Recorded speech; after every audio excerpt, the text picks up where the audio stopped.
Now it's time to get organized, and Adobe Bridge can help. Under your File menu, choose Browse in Bridge. I'm going to double-click my desktop and get into my project files and into Chapter 2. Now I've popped in some new stuff that we're going to organize. We don't just see images. We see text files as well. But let's start with the images. I'm going to double-click on the New Orleans folder, and I'll choose Edit, Select All. Now often before I rename files, I like to put them in a particular order. With this series, I'm going to leave them in the order they're currently in. And we will choose under the Tools menu the first selection, Batch Rename. I swear I use this every day or every other day. So many files that I receive from others just get generic names, DSE something, IMG something. I want to see useful, meaningful file names.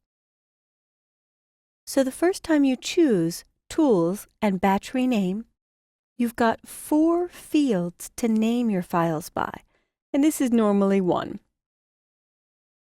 I'm going to rename in the same folder, but I could move them to another spot or copy them to a different location. When I dump my batch of camera images, I immediately back them up to an external hard drive. I used to burn CDs, but now I just bought a drive for all backups, so my backup is separate from my actual computer. So I'm going to rename them in the same folder because they've already been copied somewhere. Actually, typically I rename them first, then do the backup. So where you see new file names, I'm going to type in new, and I always add an underscore. I really never use anything but letters, numbers, underscore, and hyphen. Many people may have noticed that when you get email attachments, there's a lot of percent signs and numbers in the file name. If this was named New Orleans this way, with a space, that space in an email attachment will often change to %20 because that's the web character equivalent. So I'm going to put in an underline or underscore. A hyphen is also okay. So in New Orleans, I'll leave that and put an extra underscore to separate the number. The date and time is stored in metadata. I can actually see that over in the Bridge metadata panel. So I'm going to subtract that from the naming convention. And I don't need an extra piece of text, so I'll subtract that. There are only 28 files to be processed, so I'll use a 2-digit numbering scheme. But you can go all the way up to 6. I've never done more than 4. So if I have more than 100, I'll do 3. More than 1,000, I'll do 4, and so on. So each file is going to pick up a sequential name and number. New Orleans, 1 through 28. Click Rename. Instantly, it's done. That is a permanent change to the file name. If I look in the folder, in New Orleans, it did change their file names. So I don't have to sit there and hand rename each one in order to get a web-compliant and useful or meaningful file name. We're going to do these Austria photos that came from my iPhone next. So you'll see they do in fact have IMG names. I'll come back to Photoshop, or actually Bridge. And in Bridge, there is a Favorites view and a Folders view. I'm going to hit Folders. And I'll click on the iPhone Austria. I call Favorites kind of the child-proof or entry-level view. Folders shows me anywhere on my hard drive. So I'm looking at my desktop, but I could get into my computer and any servers or drives that are mounted there.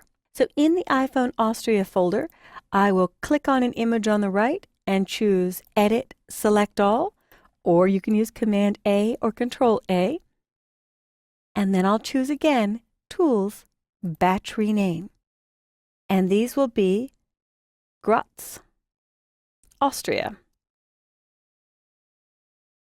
And I'll start over at sequence number of 1. It remembers how many files you batched renamed last time. In case you're a photographer dumping many camera cards into one folder, you could start with the next batch. So if you finished with 208 photos, the next batch will start at 2:09.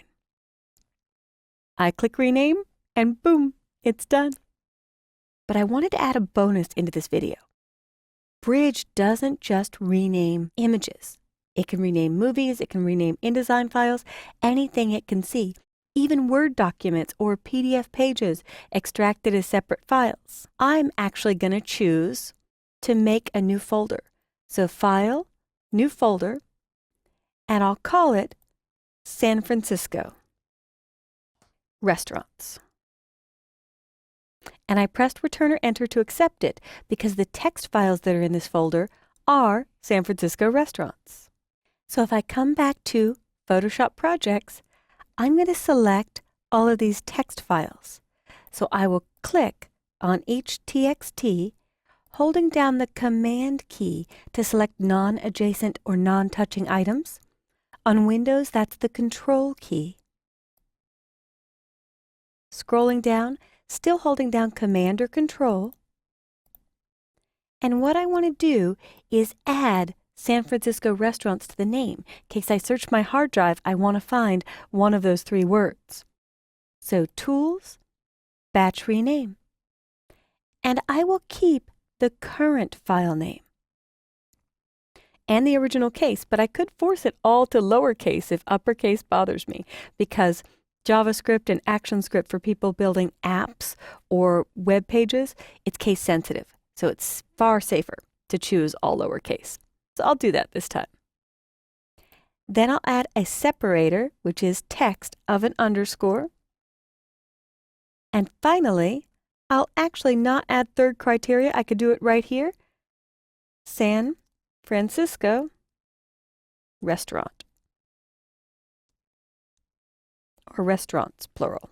But each one is its own text file. And these are real restaurants, some of my favorites that I typed up in case you visit our lovely city. So I will hit Rename, and they're all renamed.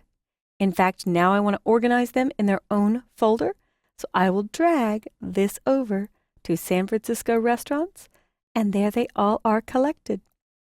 Bridge won't preview the content inside those files, but if you double-click, it opens up with the website and a little description that I wrote. So give Bridge a try on many of your images or files anywhere on your hard drive. You can organize here with folders and use Tools Batch Rename to make sure you know what the file is and it's a name that means something to you.